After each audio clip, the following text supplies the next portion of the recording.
we're rolling and recording, and we're just going to go shoot from the hip. Guys, thank you so much. It's been painful trying to get this organised because we're three busy people on two separate parts of the world. And so I appreciate the time that it's taken to sort of get this jacked up. But I think it could be really valuable because it's evidence-based. It's sharing what we do now and how we did it before with a team. And essentially, we're going to discuss how we coached, the three of us coached the Royal Military Academy Sandhurst team to come first and second in the Sandhurst Cup international sort of competition. So appreciate you taking the time, guys, both Ian and Ian. Cool. So cheers. I think basically a brief overview of what it is. So for those that don't know, obviously there'll be plenty that don't. SANCOM, or the Sandhurst Cup, is a military skills, physical and cognitive sort of challenging event over 48 hours. International teams are invited to the US Military Academy in West Point to compete over a weekend.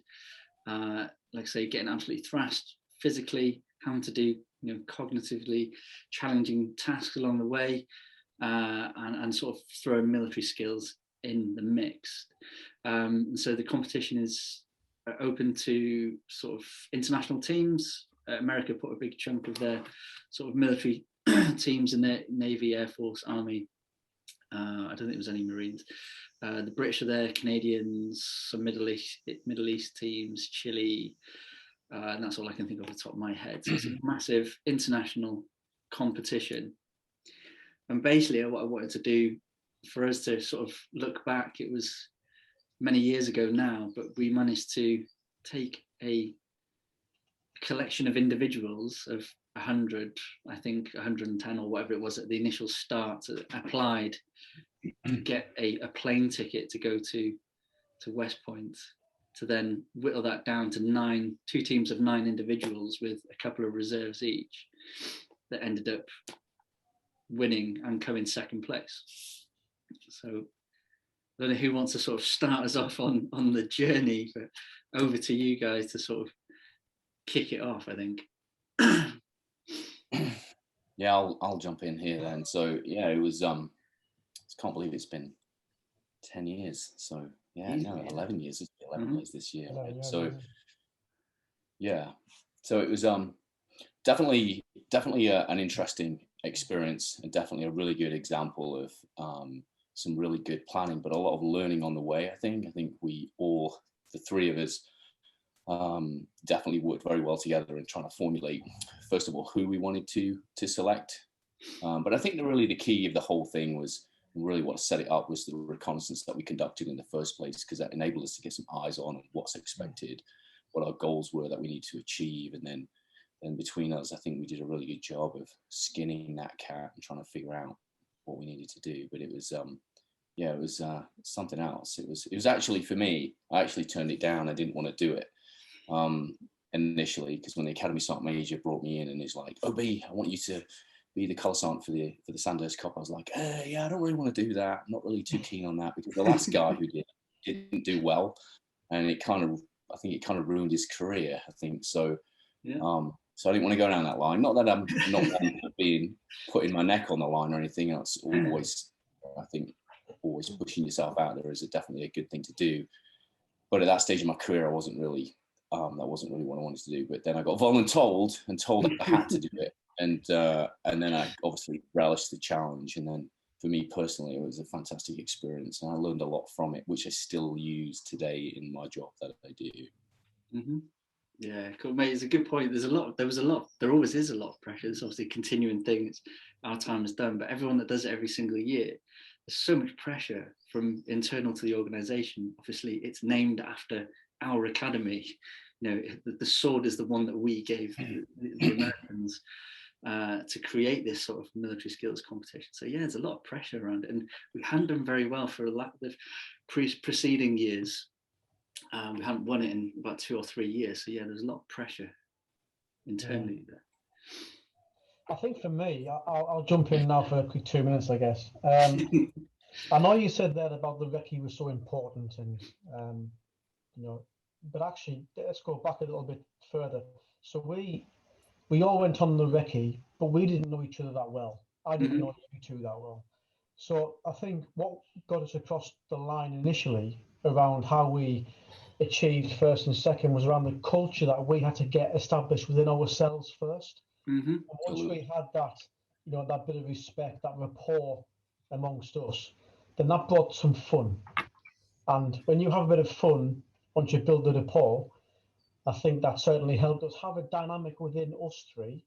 In order for the 50 or 100 plus potential cadets to just observe that.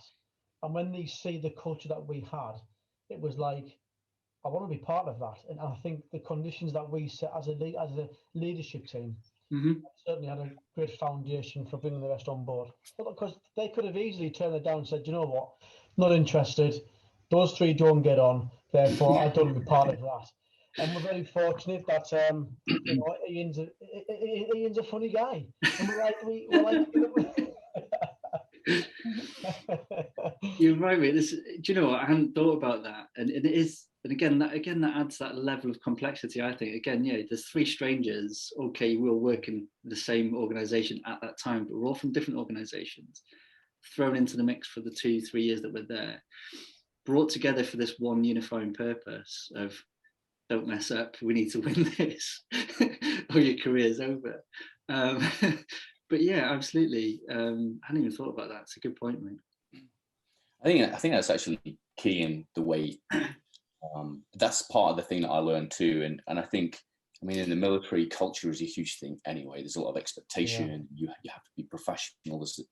There's a level you have to rise to and train your troops to, etc. And I think this kind of, the way we operated together, and it was very much a collaboration, and I think that's hugely important. I think that I operate the same way with people I work with today, even though I might be in charge, I'm still taking that collaborative front, because then people get buy-in. And I think that was what was huge with these cadets, especially the ones that we selected in the end, is they had buy-in. It was important to them too that we succeeded and that the team was a good team. Everyone was very accountable, very self-disciplined, etc. I thought it was, but I think you're absolutely right there, Ian. I think it came across really, really important how we operated. And I think we gelled really well, really quickly. We had a great time. It was funny, but when work had to be done, we were on it. Like it was really, really good to see. And I think that's a very, very good way of laying out how a culture should be. Yeah, definitely. It's if you look at that particular point just a little bit further, we were the senior people amongst these newly, recruited cadets who they've only actually been within Sandhurst at the time of selection, about 10 weeks into stage one, phase one, because then inters, the middle phase was when they all came together for the training in order to be selected to go over the water. So they were really new, as a group of individuals themselves. But I think what we also achieved just through our own personalities, but I guess combine us to, we're good friends and we know how each other operates. But I think we didn't come across too serious with them. We weren't, we were, you made a good point there, Ian, about when we were on point, we were on point. And there's a line where everything's fun, serious, fun, we're on point in the zone. And then when we were in the zone, I think we're very clever in allowing our team members to know when that zone was the zone and when it wasn't the zone, but there was still a line in leadership, which I think we managed to manage that really, really well. So no one ever crossed the boundary, really, did they? And while we're aware, and we were very much didn't get caught. Yeah. I just think we're very much part of their team as much as they were part of our team. Absolutely, and that's the fundamental point. We didn't do anything on the day. It was down to those 18 individuals that worked as two collective teams that or sort of the days. Our job was done by that point, arguably, and it wasn't us running around doing all the hard work, but it's the work that went into creating those teams, which I think, again, you brought in a thing that I forgot about. These are all individuals new into the military, new into the academy. So, 10 weeks in, decided to put their neck on the line to do this extracurricular activity, which you don't have to do. So again, it shows their sort of character. I think the people that volunteered for it and were subsequently selected for it. I'm going back to the leadership point. I'm trying to think of what do you think that we enabled that allowed them that freedom to do what they needed to do? So from my perspective was empowerment and accountability. I think that the two of the things that I keep harping on about with every sort of individual and team that I work with. You need to empower your people to do what they can do best, which is what we needed to do because we're not running around on the day. But again, going back to that serious note and being on point, is that levels of accountability, need to achieve this, this, and this by layering that accountability. So it's a marriage between the two. Allows them to know what they need to do and how, or they figure out how they're going to do it, but they know the intent and they know the milestones that we need to hit. I think from my perspective and within my responsibilities I had, I think what was huge is the fact that us three are not, I don't think we're like your normal, training team. We're not. We think outside the box. I think we're very unconventional. I don't think we live by the same kind of rules and regulations. We really we look at a problem and we think about the best way of fixing it, not the traditional way of fixing it, not this is what we've always done kind of way of doing it. And I think for me specifically, for the training that I laid out, it was everything was very, after we did the reconnaissance, it was easy to look at, okay, we have these problems, these are all these events that we have to achieve, plus the navigation in between those events. How do we actually make that more effective and more similar to that, to the point that they can actually think for themselves? We don't have to be there. We were there on the sidelines a lot of the time, but we couldn't communicate and all that kind of stuff. But I think laying out the training, the shooting, the physical activities and the tactical elements, together with the problem solving capability, which obviously they get taught in Sandhurst anyway, but at a very early stage of that. I think we did a really good job of putting in scenarios that they had to think for themselves. They were not traditional scenarios. They would come into a woodline and stuff would be happening and they're like, what is going on? And they had to really think about it. How are we going to do this? Then they'd go into a shoot and it's not the traditional type of shooting that we do under, and Ian, you can obviously go into this a bit more, but it wasn't the traditional stuff. It's stuff that's more relevant to the competition. But what it did do is enable them to problem solve and think for themselves and think within themselves. They were talking and collaborating, we had, especially when we had to cross rivers and stuff, how are we going to do that? The US Army has this doctrine, the Ranger Handbook, this is how you cross a river. We looked at that and we're like, nah, we're not doing that. We're going to do it this way. And we changed things, but we let the cadets come in on that problem solving kind of angle. So they came in with a part to play. We were not just going do A, B, C, and D. We were saying, these are your options. What do you think? And they were working it out themselves. And I think what that enabled them to do is they then actually developed their own rank structure. There was very strong people who were strong in certain areas and not in other areas, but they all worked really, really well together and used those strengths and I don't like to use the word weaknesses, but use those strengths and areas of growth to kind of to get the very best out of themselves as a team. But I think the fact that we laid those problems out there for them in such a way that they had to think unconventionally enabled them to come out of it with a very good, effective answer whenever we needed to do it. So. Yeah, I like it. It's like that thing, teaching people how to learn rather than what to learn. We could have easily given them the Ranger Handbook and gone, right, okay, learn this inside out. This is how you're going to achieve everything that you need to achieve, because this is the test that they're going to use.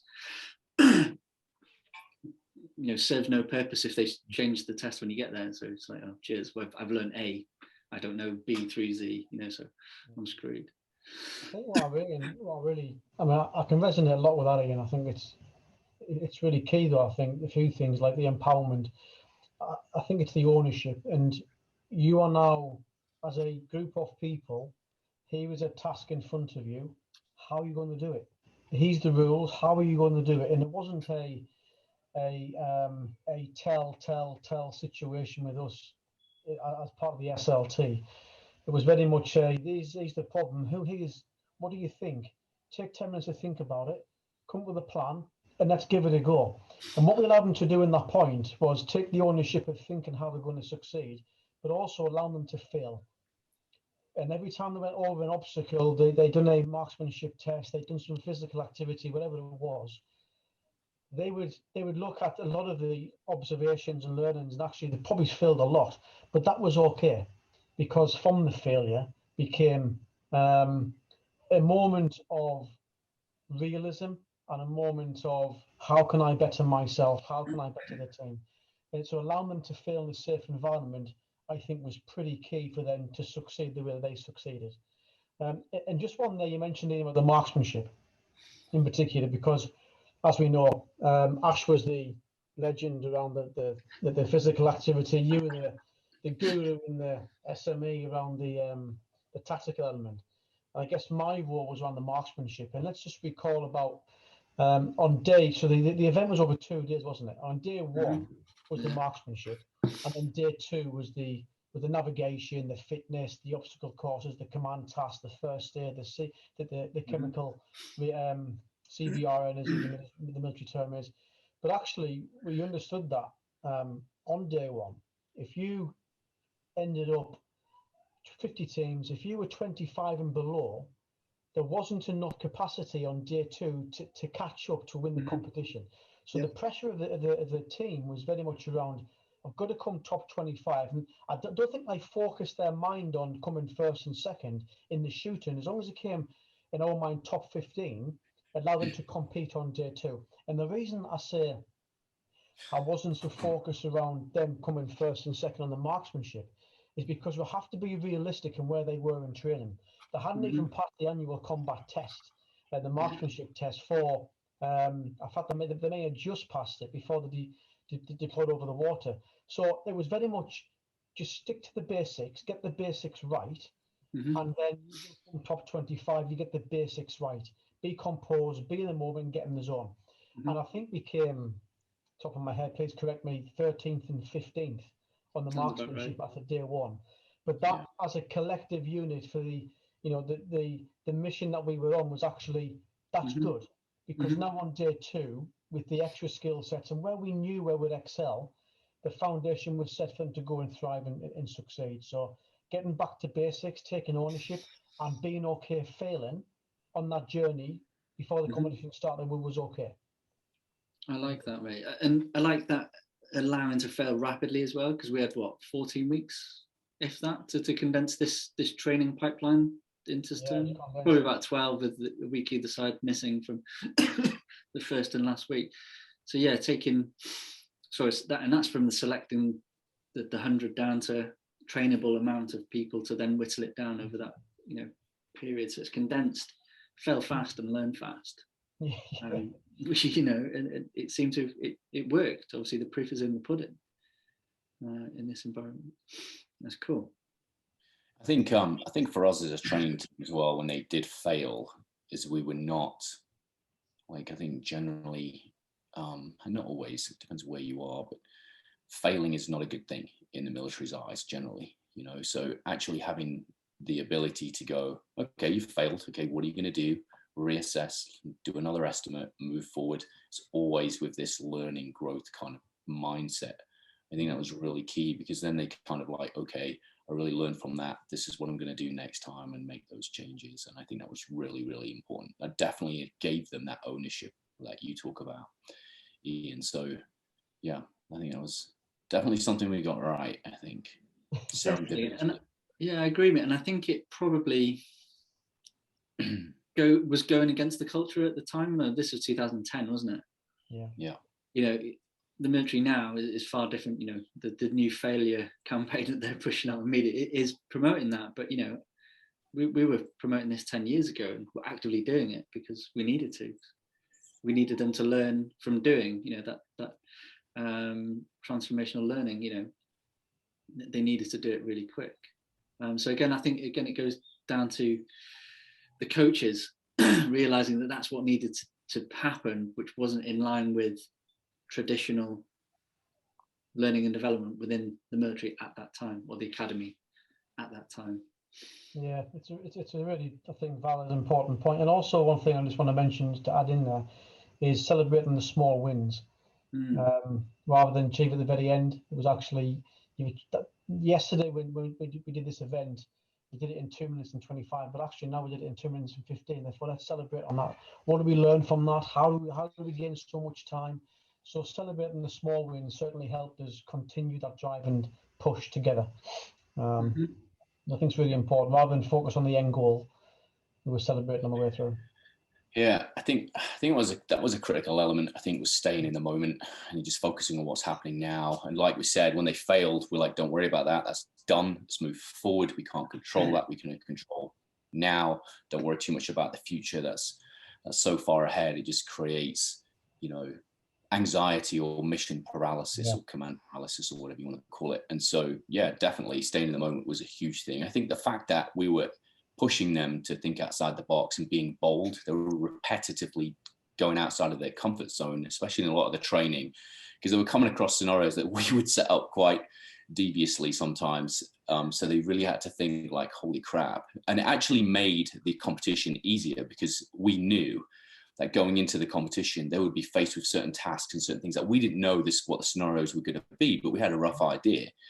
But actually putting them out of their comfort zone, especially because they're so new in the military context, although most of them are OTC, etc., really made them a bit better prepared. And I think that's what gave the fluency. Like when I was watching them through the competition, I was like, look at these guys go. They just like on. And I think because they were allowed to do that, I think it really created a really positive.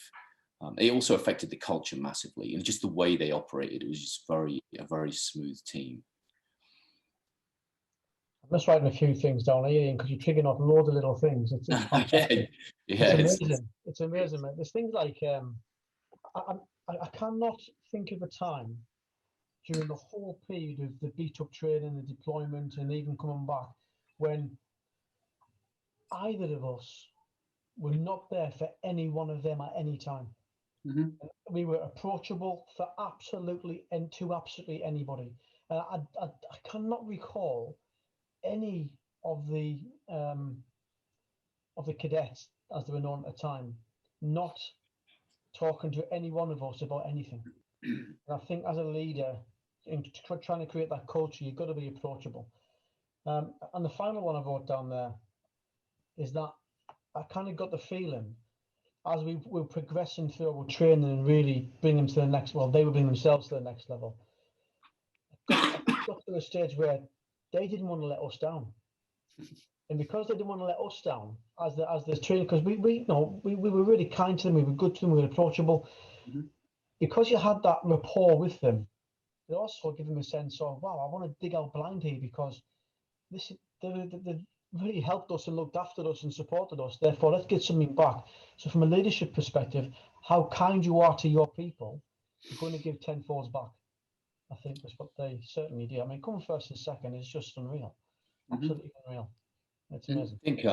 I think a big part of that, what you're saying there, is about, I call this the belief cycle. That's what I call it. And so they believed in us, and because we showed that we believed in them, it just created that mutual trust. And then I've got your back, and vice versa. And I think we were, as a team, were like the immovable rock. Like it doesn't matter whether they fail or whether they succeed, we were always the same, and it was very objective and very forward thinking and progressive and trying to actually move forward with everything. Even if somebody failed, we'd figured it out, etc. And I think that gave them this team of people, this leadership to push off from, allow them to actually explore who they are as individuals in their own leadership capabilities and test that out in a complete non-judgmental environment, which actually enabled them to flourish. And the way we operate, self-discipline, I mean, that comes without saying, one of the values and standards. So do the right thing all the time, every time. Accountability, finger on the pulse. Am I doing the right thing all the time, every time? Living in the moment, constantly reevaluating, focusing and doing the very best job I can do right now in this moment, etc. And just being bold. And I think, we were the same. Like we were bold. Some of the stuff we did, like people don't normally do. We were like, okay, we're going to do this. And like, what? And we'd go to the quartermaster stores and we're like, yeah, we need A, B, C, and D. And they're like, what are you guys doing? So, but the fact we did that, we were bold ourselves. It kind of like enabled them to look at us and go, okay, we can do this too. And I think it gives that you can do anything. If you put your mind to it and you have people supporting you, have an infrastructure, and you have this culture of success, you know, like we lived excellence every day. That's how we operate. Like everything we do, it has to be the very best. And if we fail, we fail, but we'll still strive to live excellence in the next day, in the next moment, in the next second, or whatever else that is. And I think that really, really helped. So the belief cycle, the way they looked at us and how we operated, we were not judgmental, I think was huge. And the fact that they repeated being bold and put their neck out there eventually gave them the confidence to succeed. That confidence, I think, enabled the control that they had on the day. You know, they were allowed to fail, they repeated it, they learned. That repetition of sometimes failure, but mainly successes, created that belief. That belief enabled control. That control on the day just enabled everything to be so smooth. I think that was critical, because that they had the complete autonomy then. They were in control of themselves. They weren't looking at us for answers. You know, how many times have you been in a situation and like something happens and a soldier looks at you for inspiration? You're like, do your job. You know, we didn't have to do that. You know, and in that, I think we created something. I personally feel like most of those people, and I know some of those people went on to do amazing things in the military, and they're still doing amazing things, as you know. And I think we were kind of part of that pipeline which enabled that to happen. And I think I would like to think that they've looked at the way we operated and how we, you know, as a team, but also how we actually delivered what we did. And they use that themselves. I'm sure there's like little nuggets of things like we all do as coaches, etc. We take what other people do, like we like that, move forward. So yeah, I agree, mate. I totally agree. And as I was thinking, then it's that values-based leadership, isn't it, that was espoused at that time. Like we walked our talk. You know, we were there, you know, in the early hours, on the weekends, putting in the extra graft. We were there at the same time doing everything regardless. And I think as a three, we were always there as well. So it was that unity. So whether it be on the range, doing the military skills or doing fizz, we were always there as a three regardless, even though we didn't have to be, arguably. We like, no, that's your bag, mate. You carry on with that. I'm not interested. Do you know what I mean? We could have quite, you know. I might have Mr. PT. Again, it's yeah. Where was he? And he was there with his laminated t-shirt. Like, something that someone said to me, I think it was early this week, no, last week, sorry. People don't remember what you say; they remember what you do. Yeah. Far longer, and you know, and I'm thinking now, reminiscing 10 years back to what we did. I haven't got a clue what we bloody said, but the things that we did and the things that they did that I learned off, you know, just as much as they learned from us. And I'm sure you're the same. Those things still stick with me now because, yeah, you take those nuggets away and go, I like that. I remembered that. Yeah. I don't remember what they said, but I remember how it made me feel or the action that they did and how it's affected me. So I think it's a really valuable point. As a leader, it's that values-based leadership, isn't it? It's like, you're telling your people what to do and then buggering off, or you know, when it gets tough, you there for them, because that's what your role is. You're there as a leader, is to be there for the people that you lead. Yeah, absolutely. I think, and like you mentioned, we were all there together. You know, like, you know, Ash, physical training instructor in charge of all the physical activity. But I think the reason why it was successful is because we integrated all. We didn't have like isolated elements like you do normally have in some organizations. We were very, okay, how does this interact with this? How can we collaborate this? Because actually, at the end of the day, they're all, even the shooting, even though the shooting was on the first day, there was still movement, there was still, you know, tactics, there was still slight other things in there. And I think, you know, what we definitely did do well, which is definitely not normal, I don't think, is integrating the three. It wasn't just like a march and shoot. We did something else. There would be like other stuff thrown in there. Like they think it's a march and shoot. They don't know what's going on, but they go and do it. And the next thing you know, they're getting ambushed. And then they've got to fight through, and then they've got to deal with all these casualties. And then, you know, which is normal military stuff, but we'd also throw something in there which they're not used to. So, and I think it was, a lot of it, because the competition itself was, you know, a lot of unknowns. There's definitely, there was content out there. Obviously, social media was very limited back then. So the information we had was very limited as well. And the competition would change every year. but military competitions are military competitions, right? So you know the basics. If you do the basics well, we can pretty much add everything else. But having those extra elements thrown in there, I think really helped. And that's why the three of us working together was huge, because we'd have these plans thrown in and all sorts of other stuff, and it enabled them to start thinking outside the box and then start really self-selecting their own leadership within the teams. And then that made it so easy for us to go, this guy's the team leader, this guy's a 2RC, this guy's this guy's this. They did it themselves because they showed their strengths in those areas. I think we definitely did a good job of doing that. It was very hands-off, although we were very organized, and you know, we set things up very, I think the logistics that we had, I think, were phenomenal. But I think the fact that we let them learn and go through the processes without, you know, and going through and making those mistakes actually made such a huge difference, because at the end we would reevaluate and they would evaluate themselves and they go, yeah, we did this, we could have done this. I think it was really huge. Yeah. You mentioned the words hands-off approach, how we were as the team. And one thing we haven't mentioned the word, actually in the last half an hour, is the word trust. I mean, we haven't even brought that up, and I think that was fundamental to not only trust within ourselves, trust within what we wanted to achieve, but also the cadets to trust us and us to trust the cadets more so, because we had to leave them. I mean, unfortunately, we had to go to a hotel in the evening and we had to stay in camp. And that's very unfortunate, but it had to happen. But actually, it allowed us to get away from them and trust them in camp, to make their own, make new friends, and you know, just trust them to do the right thing. And they never ever let us down. So I think when you display trust and show trust, they certainly give it back to us. So, yeah, absolutely, mate. And it's one that's quite popular at the moment, isn't it? Is like, is trust earned or is it just given?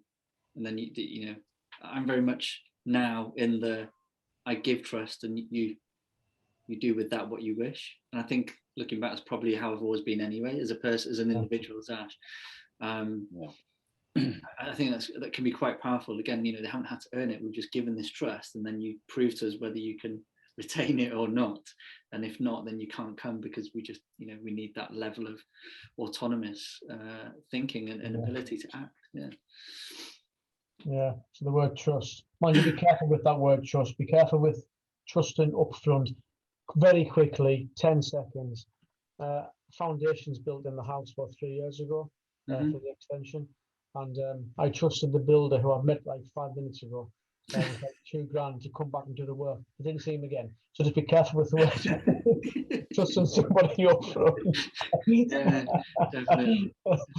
Anyway, we digress. But no, a hands-off approach was certainly a leadership trait that I definitely used thereafter, which I think we naturally did that, but I was more conscious of it, and it worked.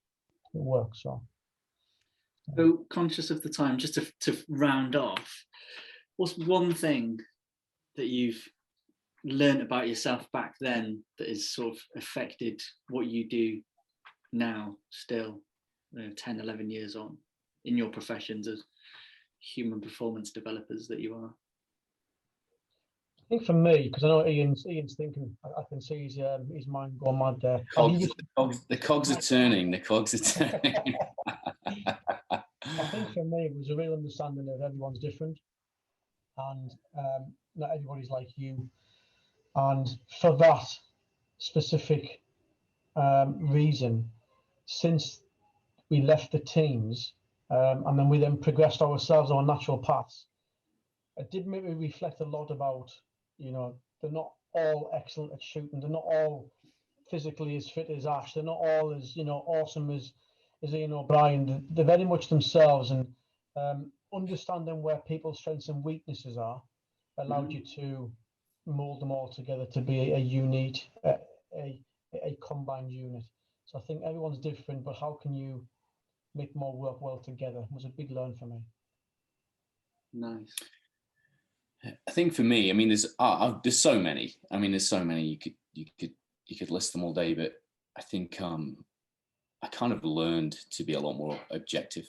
Like I have it's not really a problem, but I kind of set standards, and I expect those same standards from everybody else. You know, I'm like, okay, this is how I operate. This is how I live and breathe. This is how every day this is what I expect from myself. And I think back then, even, I mean, probably before then, I think it was definitely a learning thing through that process, was actually looking at people and taking the best from them, rather than going, you're not living by my standards, and therefore, as far as I'm concerned, you're failing, which sounds kind of harsh, but